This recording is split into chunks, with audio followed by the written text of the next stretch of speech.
Ever wonder what it was like to live through an Arctic winter over 1,000 years ago?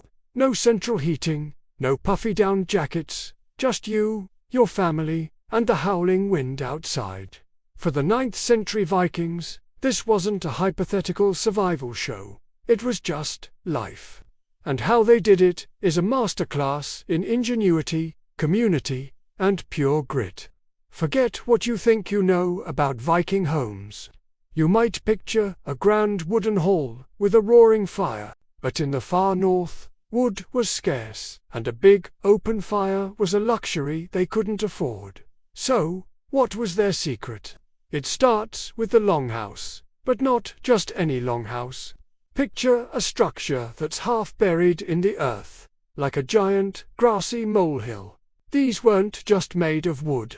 They were built with thick walls of turf, stacked like giant bricks. Sometimes, these walls were over a meter thick. This design worked like a natural thermos, trapping heat inside and keeping the brutal cold out.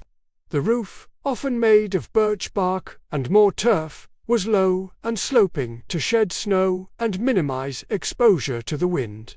There were no chimneys. Instead, a small hole in the roof would let out just enough smoke from the central hearth. A long, narrow fire pit that smoldered day and night. It wasn't about a big, blazing fire. It was about a constant, low-burning source of warmth.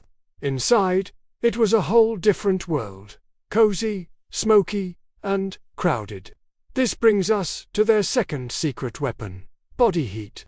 A typical longhouse was home to an entire extended family, sometimes up to 30 or 40 people. But they weren't the only residents. During the winter, the family's most valuable livestock, cows, sheep, goats, even chickens, were brought inside to live in a partitioned section of the longhouse. It might sound a bit smelly, and it probably was, but the combined body heat from all those humans and animals was a significant source of warmth. It was a living, breathing heating system. Archaeologists have found evidence of these partitioned living spaces, with the human area slightly raised and the animal area lower, allowing for easier mucking out. Of course, the house alone wasn't enough. You had to wear the right gear. Viking fashion was all about function. The foundation of their winter wardrobe was wool. Sheep were vital to Viking life, not just for meat, but for their incredible wool. It's naturally water-resistant, and, most importantly, it stays warm even when it gets damp. They wore layered woolen tunics, trousers, and socks. We've found beautifully preserved examples of these garments in archaeological digs. Over the wool, they'd add another layer of protection: leather and fur. Sealskin, reindeer hide, and even bear fur were used for cloaks, hats, and mittens. They wasted nothing. Even bird skins, with the feathers still attached, could be sewn together to make a surprisingly warm and lightweight inner layer. It was a multi-layered system designed to trap air and insulate the body from the biting cold. Now, you can be warm, but you still have to eat.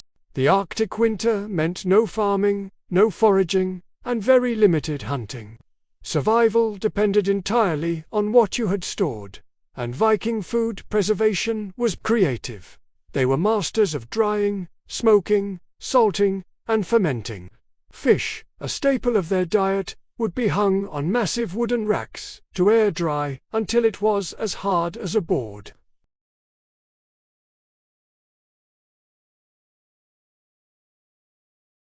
They also buried food. In Iceland, they practiced a unique form of fermentation by burying shark meat in the ground for months. The process neutralized the toxins in the flesh, resulting in a dish called hakal.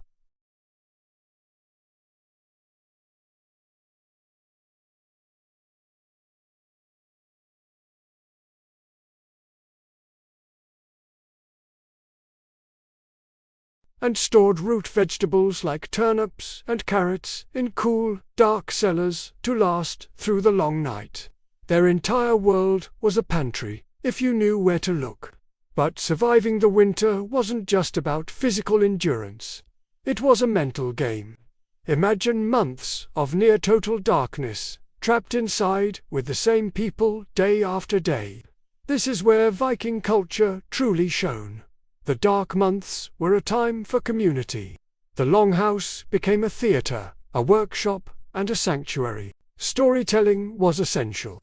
Elders would recite the great sagas, epic poems of gods, giants, and heroes. These stories weren't just entertainment. They were a way to pass on history, values, and a sense of shared identity.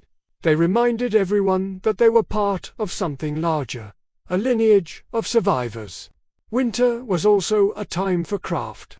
With the farm work done, people would turn to mending tools, weaving cloth on vertical looms, carving intricate designs into wood and bone, and crafting jewelry. Keeping hands and minds busy was crucial for staving off the oppressive gloom. We find these beautiful, everyday objects in graves and settlement sites, combs, game pieces, and decorative pins, all testaments to the creativity that flourished in the dark. They played board games like Hennifatov, a strategic game similar to chess, which sharpened the mind and passed the long hours. And then there were the rituals. The winter solstice, known as Yule or midwinter, was one of the most important celebrations of the year. It was a festival of light in the heart of darkness, a promise that the sun would return. Families would feast, exchange gifts, and honor their ancestors and the gods.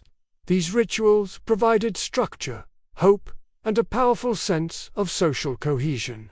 Another fascinating practice was the Viking version of a sauna. In some areas, they built small sweat lodges.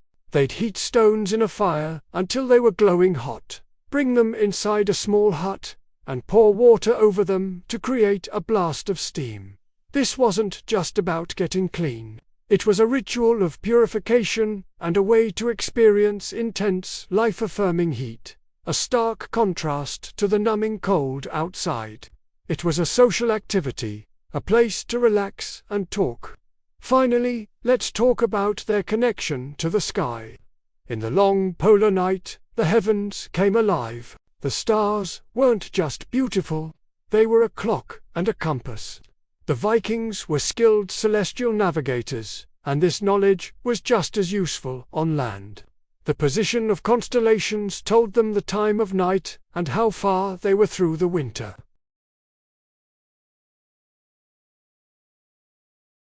They saw it as the Bifrost, the shimmering bridge connecting the world of humans to the realm of the gods. It was a constant, magical reminder of the powerful forces that governed their world.